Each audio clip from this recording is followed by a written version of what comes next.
They say birds of a feather flock together. There's people all on this beach. There's couples. And what I'm wondering, are we gonna find some thruples? Some foursomes? Hey, maybe some orgies. And how do these couples do it? What we're gonna talk about today is how a mom, just like myself and many of you out there, can have a freaky deaky lifestyle and still hold up the domestic space. Guys, you won't want to miss this spanking good time. See you there.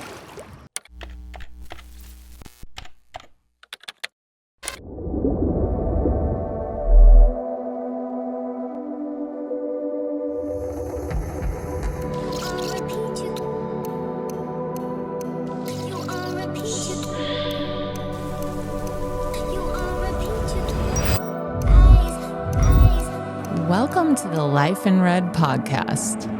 This is a way of life that emphasizes positive sexuality, self-love, and confidence. On this journey, red is now your new color. Be courageous. Be passionate. Be sexy. And never stop living your best red life. So now I have one question for you. Are you ready to live your life in red?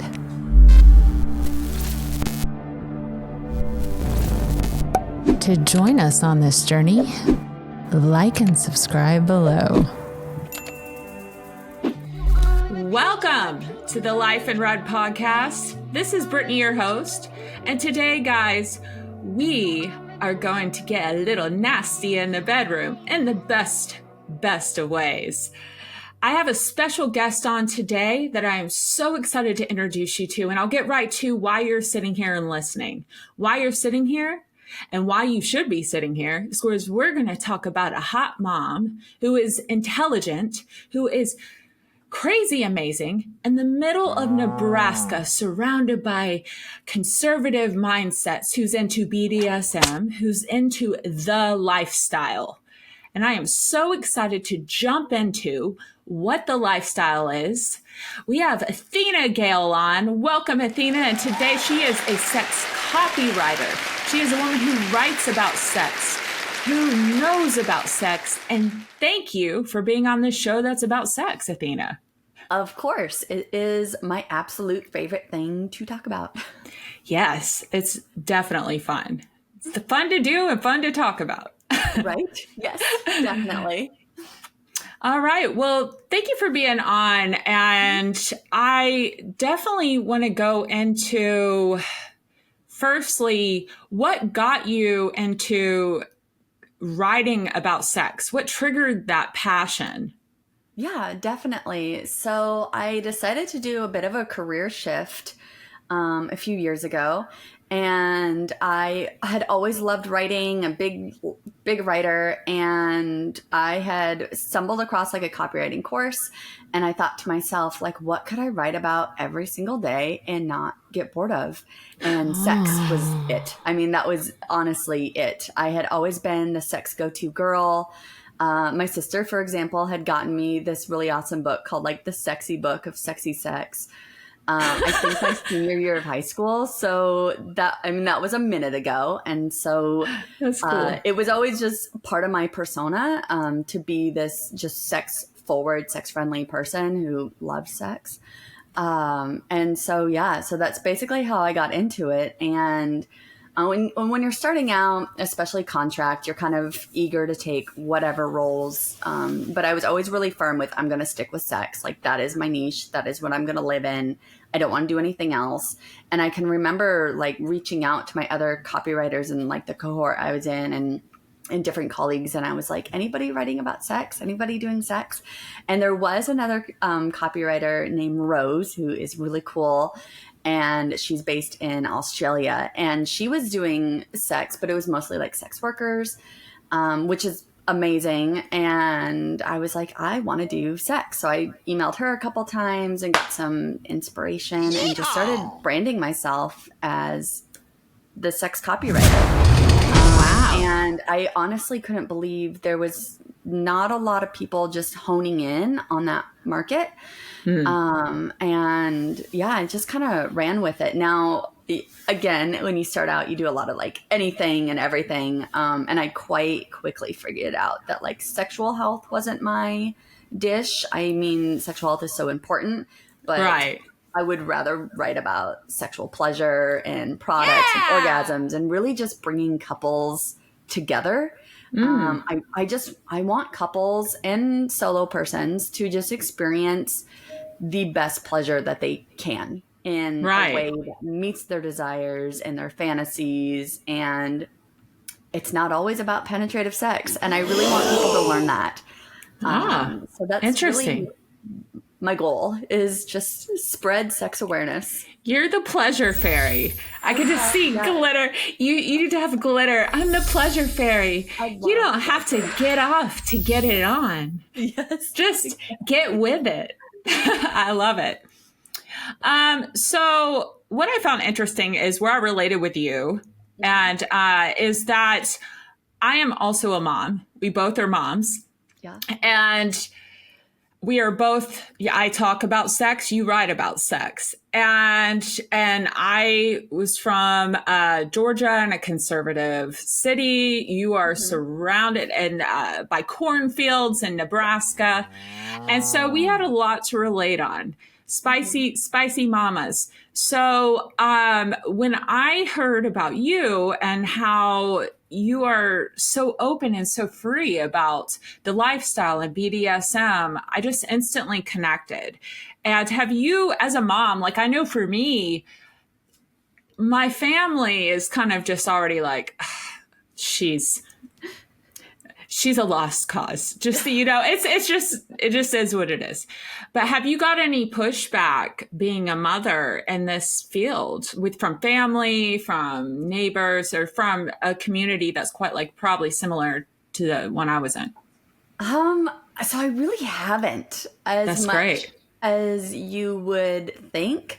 Because I had already kind of laid that foundation with my family on like, that's just who I am. It wasn't a surprise to them and honestly, my sister just thinks it's ingenious. She's like, I just can't believe that you created a job, doing this. That's a taxable thing to do. And I was like, yes, thank you. And so I didn't get too much. I will say, because of the area that we live in, I'm not, going to my daughter's like classroom and like telling people like, oh yeah, I write about sex. Like, there's definitely a time and the place. Not that I don't want to share that, but talking about sex in a third grade classroom is just not the time and place anyway. So, right. But if I'm meeting new people or talking to people just in our community, like I tell them, I'm a sex writer and I don't cover it up and I don't shy away from it. And I've had people who are like, and then like turn away, like not interested at all.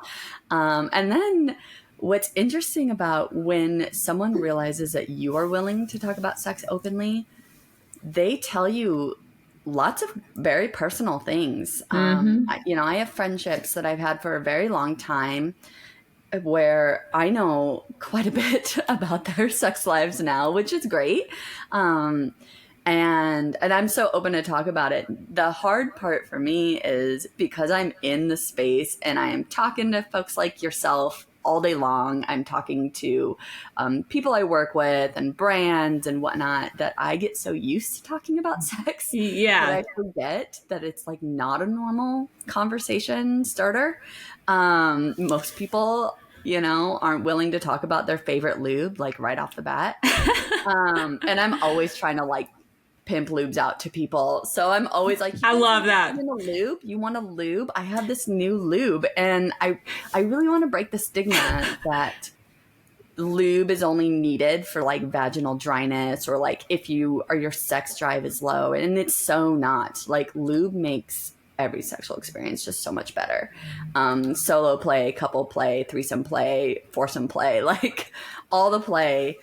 Lube is really the secret, and I want people to just embrace that a lot more. And so yeah, I always have like lube satchels and like this is great.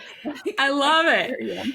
So, ladies and gentlemen, lube brought to you by the Pleasure Fairy. Get yours now. Buy two, get one free. No, I love it. Like I just keep hearing bling, bling, get your lube. It's not just because you get wet. It doesn't matter. You still need the lube. It's more, yeah, that's so great.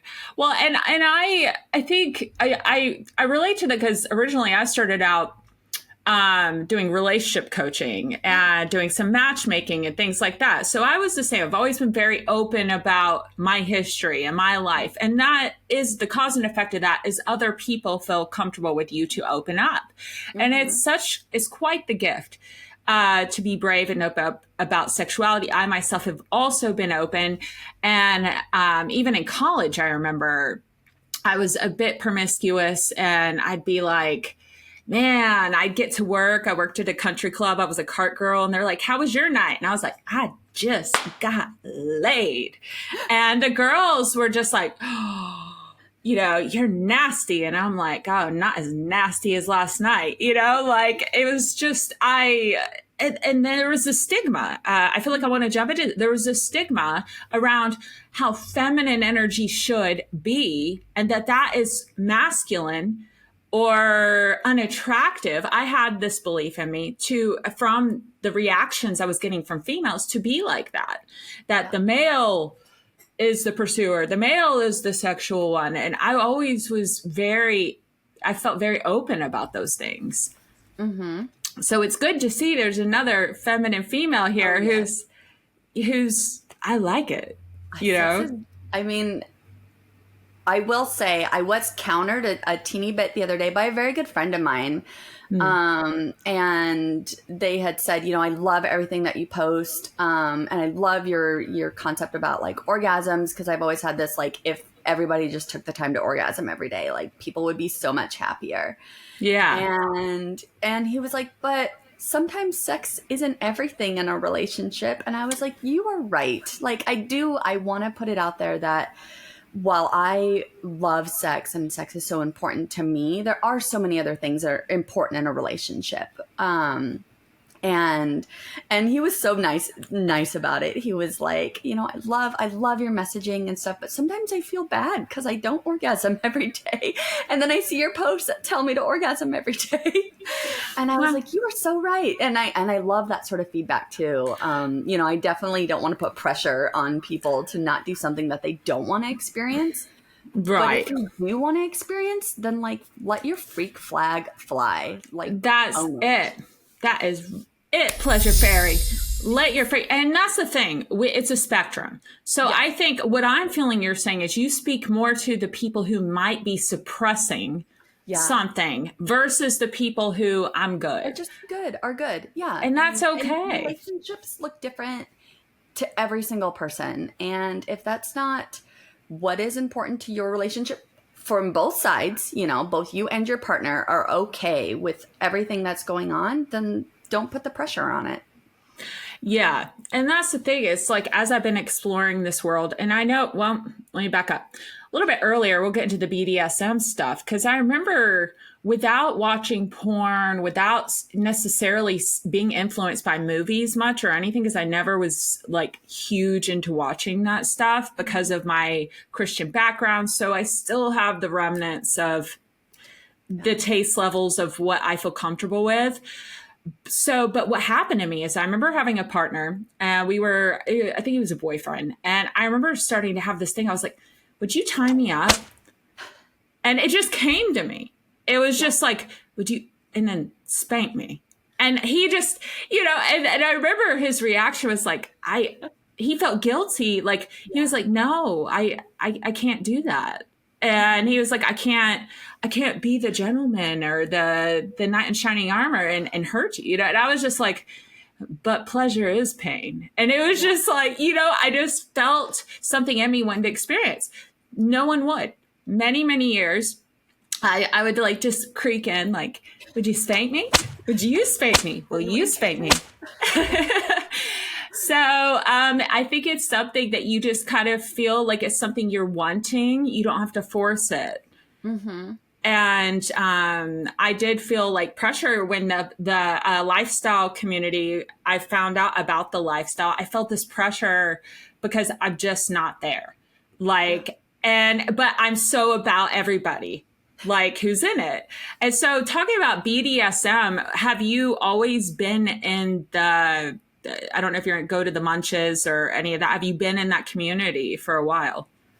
Yeah. So like everyone else, my experience was definitely slow, at first. I think when you start getting curious, I was very much like you, where it was kind of with some early on boyfriends. I can remember being like 17, 18 and being into like the bondage and the restraining and then of course, having some not so great experiences where I'm with somebody who doesn't understand like the actual nuances of how to do those things in a safe and pleasurable way.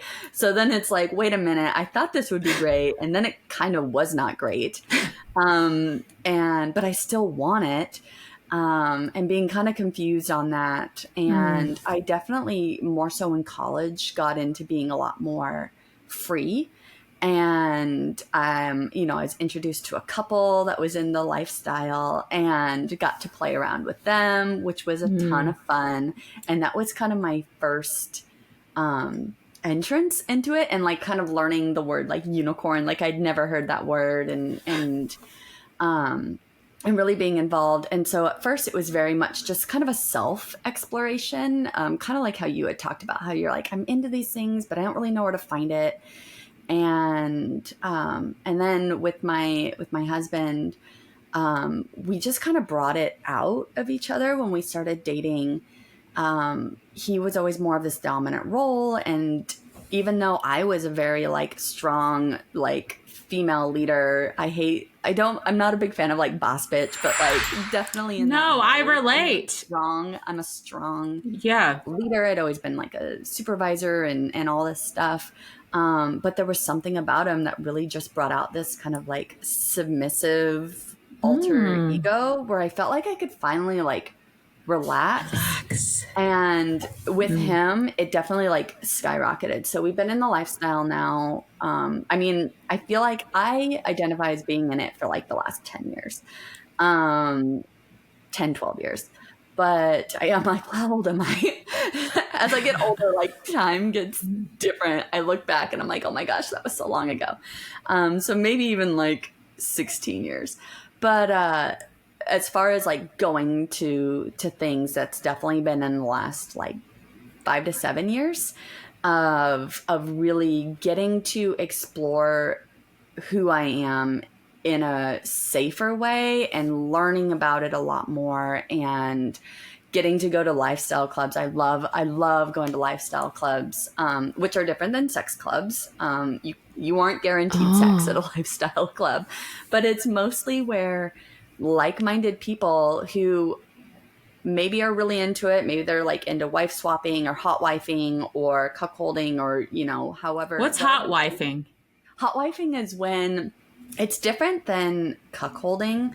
Cuckolding is more like your male partner is like this submissive, like being put in his place while you like have sex with another person. And it's almost like a taunting but they love it. That's hot.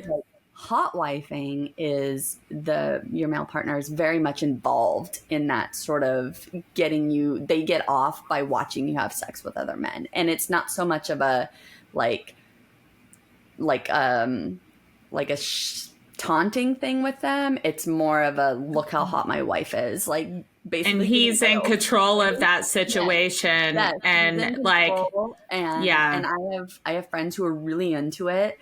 I have friends who like they love the fact that their wife goes and like hooks up with other people, and then they come home and then they hook up, and like it's this whole thing. And I think hot wifing is really sexy. Is it just that one partner? Like that's the initial fantasy, or does that make it all the way open where what if one partner, that was the fantasy? Does it happen to where it's just the wife and they fulfill that fantasy that way, or does the husband or other partner as well?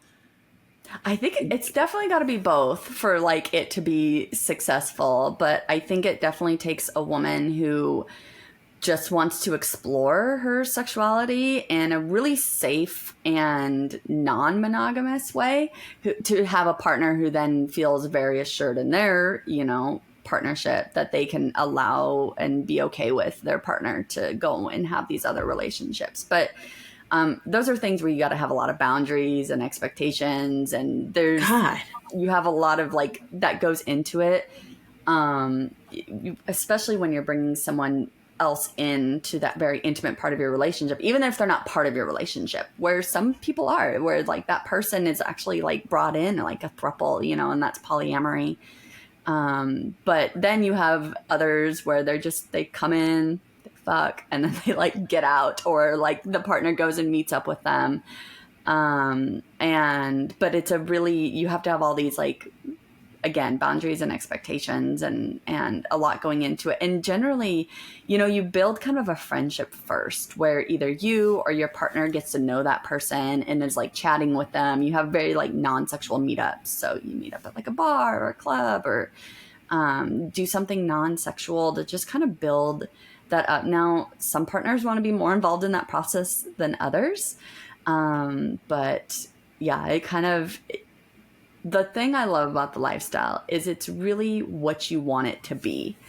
And if you really just want to go chill at a lifestyle club and like watch other couples fuck and kind of be around people who are just open and free and so kind, then like it's the place for you. I personally, I feel safer at like a club or at a lifestyle club than I would at like a bar. Because I get to dress how I want and I get to act how I want, and I can touch my husband and like nobody cares.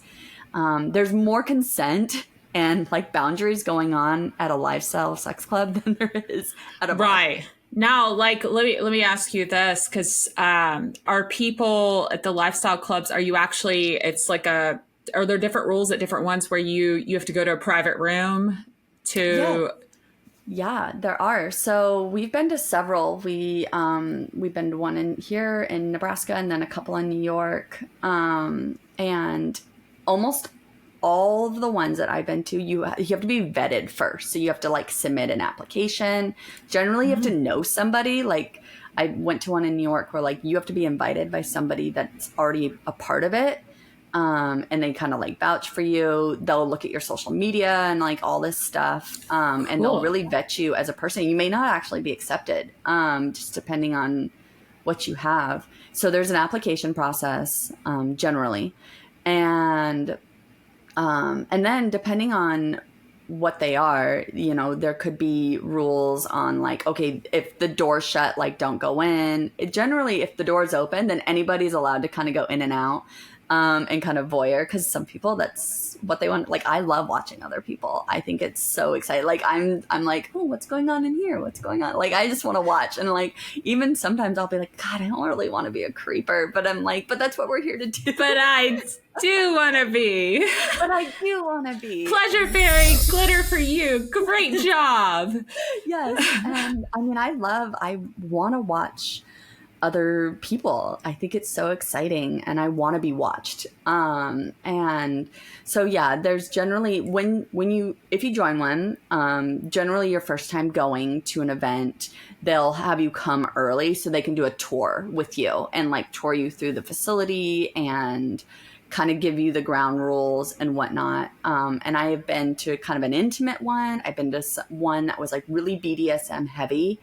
I went to one event and it was called Clusterfuck, and it was like 200 people literally fucking everywhere in this mansion in New York. And it was more people than I'd ever seen in my life, like in real life. Just going at it, and it was amazing, and it was beautiful, and it was crowded. And then personally, I like more of the intimate settings. I like when you can kind of chill. The club that we like to go to here in Nebraska is very like bar style, where like the first couple hours is very casual. People are just kind of dressed in normal clothes, and you're just chilling and listening to music. And then at like 11 p.m., the lights go down, the door gets locked, because like after a certain time, they don't just, let people in and out. And that's when people change. People get a little less dressed. There could be themes. I love a good theme. I've heard about this theme person. And I will go just for a good theme. Might not even be a good party. I love a good theme. Getting ready for some of these things are more fun sometimes than being there, in my opinion. And so, yeah, it's one of the most freeing experiences that I've ever had. And I've never felt safer. But yeah, there's a lot of rules like on different toys. So some places you have to bring your own toys.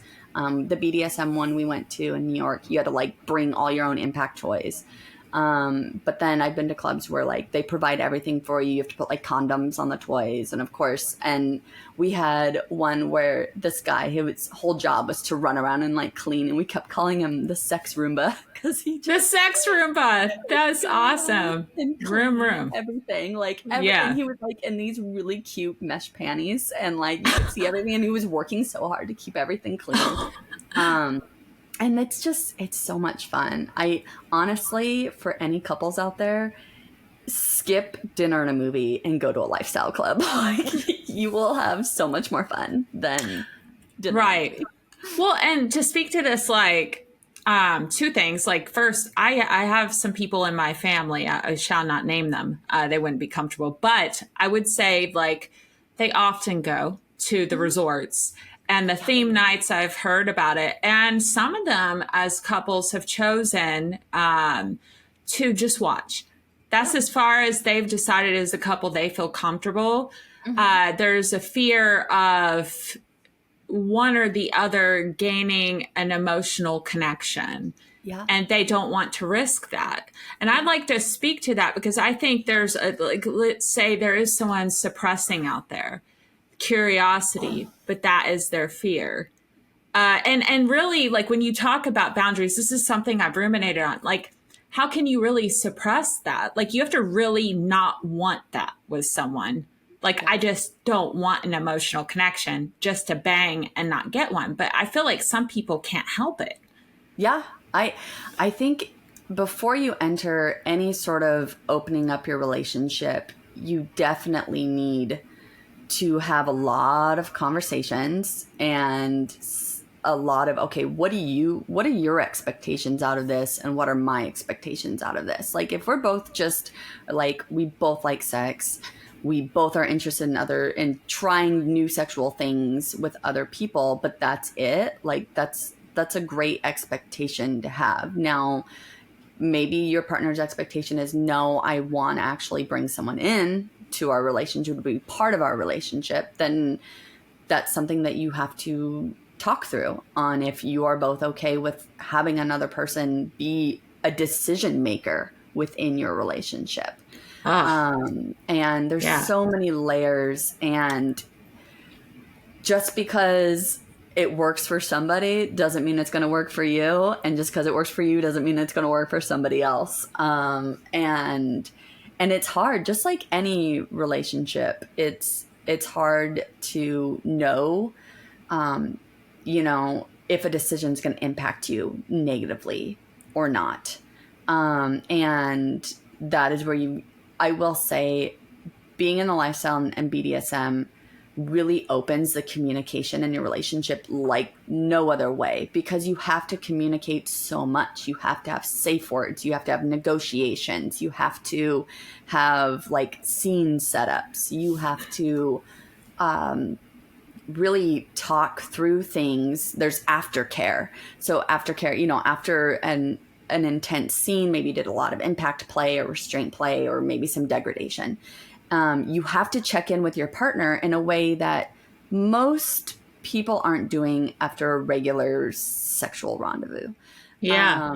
And because of that, you get so used to just constantly communicating. And I'm not saying it's easy every time. I mean, I write about communication and I write about this every day, and I still struggle within my own relationship to like, if I'm really having an emotional moment, to like let my guard down, even though I trust my partner so much and we are just so open to so many different things.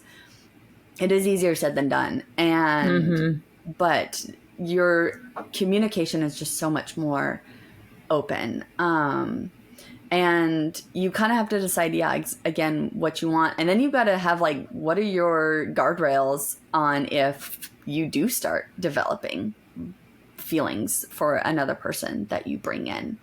And you've got to have, what are the steps that need to be taken? And those are things you have to discuss ahead of time. And then you're bringing in a third person. So now it's not so much, or, multiple people. It's not so much you and your partner's expectations. It's what are their expectations? Right. Are you bringing in somebody just to like have a casual playmate?